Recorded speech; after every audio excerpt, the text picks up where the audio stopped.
रोजा महरो भतार हम मिक्स बाय एसपी नितेश। रोजा महरो भतार हम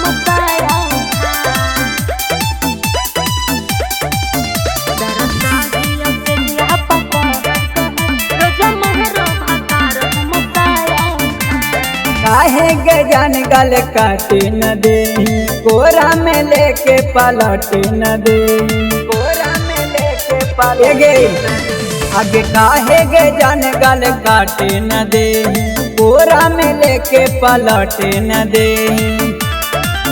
कैसे कर प्यार सुन तोरो भतार हमारो से बतावल करीगे। दरसाहियो से जी हपकार कहा रोजा महरो भतार हम साया उठा। दरसाहियो से जी हपकार कहा रोजा महरो भतार हम साया उठा। रोजा महरो भतार हम साया उठा। नमूना रिकॉर्डिंग स्टूडियो राजगीर। दरसाहियो से जी हपकार रोजा महरो भतार हम साया उठा। नया नया बोल करोगे काम करोगे, ऊपर छोड़ी नीचे गाँव बीचे रोज मारोगे। लूज नहीं हो कबो पिहिया के समान रे, बजते ही बारा ओहजे कहरा हौ धयान रे।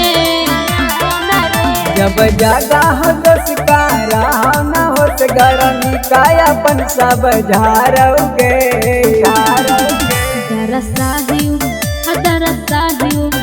दरसाहियो सजिया पकहर कहा रोज महरो भतार हम साया उठा।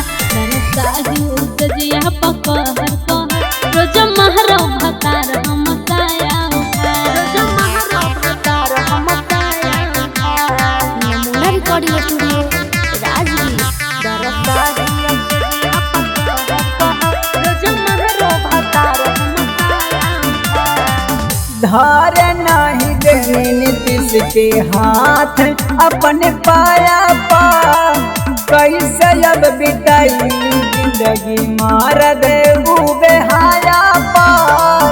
खेलौ रोज खेल खेला कर बुद्धि रे, डालो जब चीज अंदर बर गुदा गुदी रे। राबी हमारे जिते पूछा हसन कैसे करा से पर मार गे। हरो जसाहियो से जिया पकहर कहा रोज महरो भतार हम साया उठा। रोज साहियो से जिया पकहर कहा रोज महरो भतार हम